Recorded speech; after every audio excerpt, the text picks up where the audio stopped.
Okay rolling.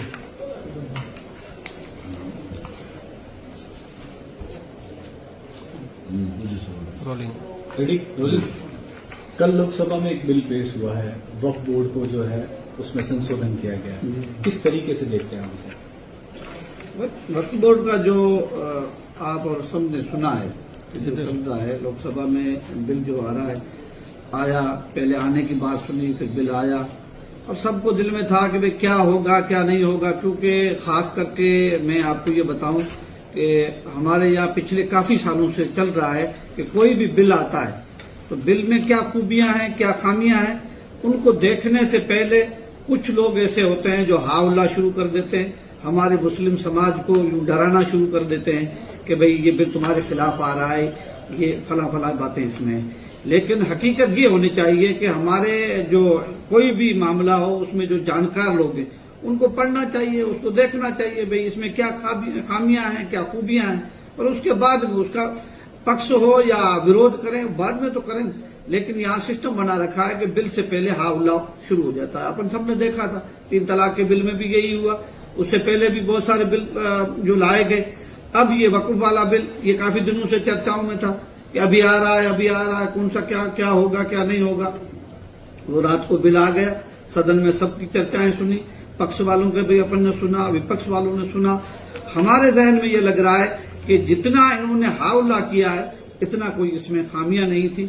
ठीक है, हम सब चाहते हैं, इसमें असल मतलब था कि वक्फ की अरबों करोड़ों अरबों की जमीन पूरे हिंदुस्तान में हर जगह पड़ी है, उनकी आवक उनके जराए हैं वक्फ के पास, तो हमें कहीं नहीं दिखता है कि उसी वक्फ की संपत्ति से कहीं गरीब मुसलमानों के उत्थान के लिए कोई कॉलेजेस खोले गए हों या कोई हॉस्पिटल खोले गए हों या कोई विधवाओं के लिए या कोई भी ऐसा गरीब है उसकी मदद के लिए, ऐसा कोई आम खास नहीं था।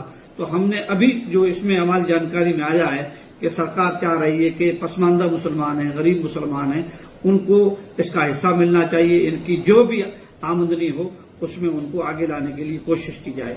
इसलिए हम चाहते हैं कि अगर सरकार की ये मंशा है कि भाई इसमें गरीब पसमानदा मुसलमान का उत्थान होगा, उसको आगे बढ़ाना है, उसको शिक्षा के मैदान में गरीबी से ऊंचा उठाना है, अगर सरकार की ये मंशा है तो बहुत बेहतर बिल है, हम इसका सपोर्ट करते हैं। बाकी रही बात, इसमें जो मंत्री महोदय थे उस खुद ने बोल दिया था कि हमारा कतन ये मकसद नहीं है कि इस बिल के जरिए मस्जिदों को, दरगाहों को, खानकाहों को या पुराने जो भी कब्रिस्तान है उनको हड़प करके हम सरकार अपने अंडर में ले, ऐसी कोई हमारी मंशा नहीं है। ये रिजू जी का जो बयान आया था उससे हमें भी संतुष्टि हुई है कि सरकार की मंशा जो ये प्रचार प्रसार विपक्ष के लोग कर रहे हैं इतना बड़ी कोई नहीं थी। सरकार जो कर रही है इंशाअल्लाह उसमें अच्छा होगा। उसके अलावा हम उम्मीद करते हैं कि हमारे जो जानकार लोग हैं, इस बारे में जो अच्छी जानकारी रखते हैं, उनको सरकार से बैठ करके बातचीत करनी चाहिए। जो पॉइंट अच्छे नहीं है, हमारे हित में नहीं है, समाज के हित में नहीं है, उन पॉइंट को सरकार से वार्ता करके उनको हटाने की कोशिश कराइए और जो समाज के हित में है उनको लागू करने दिया जाए, यही हमारी मंशा है। ये वक्फ का हिंदी शाब्दिक अर्थ दान होता है। जब ये दान को लेकर ही बात थी तो मुस्लिम समाज में दान को सर्वश्रेष्ठ माना गया है, तो अब तक जो ये जमात है वो वक्फ बोर्ड को लेकर क्या कर रही थी, यासी को आपके पास जानकारी? हमने वक्फ की संपत्तियां हमारे इस इलाके में भी है, अपने इलाके में, जिसमें अपन कौम के उत्थान की बात करें तो मैं बाड़मेर का रहने वाला हूँ। बाड़मेर मुस्लिम मुसाफिर खाना है, मुस्लिम मुसाफिर खाने के अंदर जितनी जमीन रोड के ऊपर पड़ी है उसके पास में आम आदमी की जमीन है, 10,000 रुपये सालाना क्या महीने का कमरे का किराया है, उसी मुस्लिम मुसाफिर खाने में 250 रुपये कमरे का किराया है। कहाँ न्याय की बात रही? इसलिए सरकार को इसमें समझो कि पेशरफ्ती करके जो भी इसमें सरकार इनकी आमद होती है वकूफ की, वो गरीब के हित में जानी चाहिए, यही था। बाकी रही जो वकूफ असल जो है, असल वकूफ करने का मतलब जो आदमी इस जमीन को दे या कोई भी चीज दान देता है वो अल्लाह के लिए देता है, अल्लाह की राह में देता है। फिर उसको ये नहीं कि भाई किस जगह खर्च किया जाता है, अल्लाह की राह देने के बाद में उसमें हकदार होते हैं, गरीब हकदार होते हैं, मिस्कीन लोग हकदार होते हैं, जिनके पास खाने पीने के लिए कुछ नहीं, जिनके पास शिक्षा हासिल करने के लिए कुछ नहीं, जिनके पास अपना मकान घर बनाने के लिए कुछ नहीं, उन लोगों पर ये वक्फ की जो संपत्ति है, इनकी आमद उनके ऊपर खर्च की जाए, और इसीलिए ही होता है।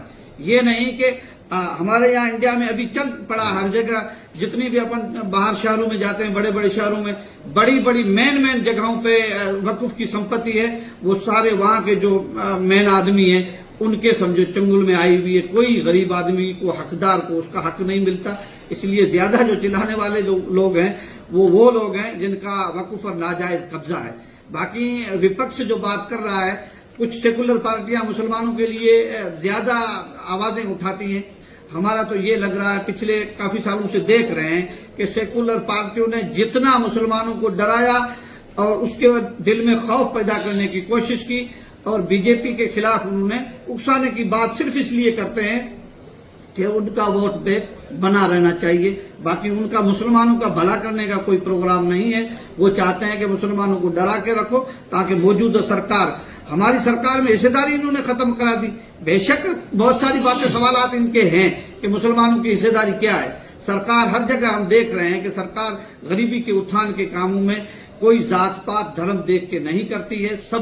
सब हकदार तक उसका माल पहुंचता है, उसका हिस्सा पहुंचता है। लेकिन हमारे यहाँ बड़े दुर्भाग्य की बात है कि विपक्ष के लोग अपनी भलाई के लिए इतना हमारे लोगों को उकसाते हैं कि वो मौजूदा सरकार से हमारी दुश्मनी तक समझो को खड़ा करने के लिए एक दूसरे को तैयार करते हैं। आपने बात की तो मैं आपको बताऊं, लोकसभा में असरुद्दीन जी ओवैसी ने इस बिल को फाड़ते हुए इसका घोर विरोध किया है। असदुद्दीन अवैसी इस बारे में बहुत बड़े जानकार हैं। हिंदुस्तान में एक जो नेता जितने भी हैं मुस्लिम नेता, उनमें से बड़ी फेहरिस्त में ऊंचा नाम उनका है। तो हम तो यही चाहते हैं कि उनको सरकार से, जैसा कि सरकार यहाँ पर बहुमत के साथ चल रही है, 300 के करीब जिनकी सीटें हैं, उनसे आप वार्ता करके मसलों को हल कीजिए न। जाकर के सदन में मुकाबला करके कब तक आप करोगे? आप वार्ता करो, जो मुद्दे हैं उनको बैठ करके बातचीत के जरिए आप उनको हल करने की कोशिश कीजिए। वोटिंग के जरिए कैसे हल होगा? आप सबने देख दिया, 288 उनके पक्ष में चले गए, 233 इनके खिलाफ गए। क्या मतलब निकला? फालतू में इतने झमेले करके वो कहते हैं ना कि पहाड़ खोदो चूहा निकालो। इसके मतलब क्या है? सबको पता नहीं है कि सरकार में ये बिल पास होगा कि नहीं होगा। सबको पता था पास हो जाएगा। जब पास हो जाएगा तो वार्ता के जरिए उसको हल करना चाहिए। जो मुस्लिम मुद्दे होते हैं उसको ही ये विपक्ष वाले मिलके घसीटते हैं। इसलिए हम इस बात की यही कहते हैं कि हम सरकार से जो भी हमारे मसले हैं हम बैठ करके उनसे हल करने की कोशिश करेंगे। हमें जो शांति की तरफ, अमन की तरफ जाकर के अपना विकास करना है और अपने मुल्क का विकास करना है। इसलिए हमें किसी तजाद में, झगड़ों में नहीं पड़ना है। और ये वक्फ बिल जो आया है उसका हम इज्तिमाई नमूने से हम उनकी सपोर्ट करते हैं। और अगर उसमें जो कमियां हैं, हमारे नॉलेज में नहीं है क्योंकि हमारी इतनी बड़ी जानकारी नहीं है, जो इसमें कमियां हैं तो हमारे जो इस मामले में जानकार लोग हैं उनसे गुजारिश करते हैं कि आप सरकार से मेज पे बैठ के इस मसले का हल निकालें और सरकार के साथ में रहें, बेहतर रहेगा सबसे।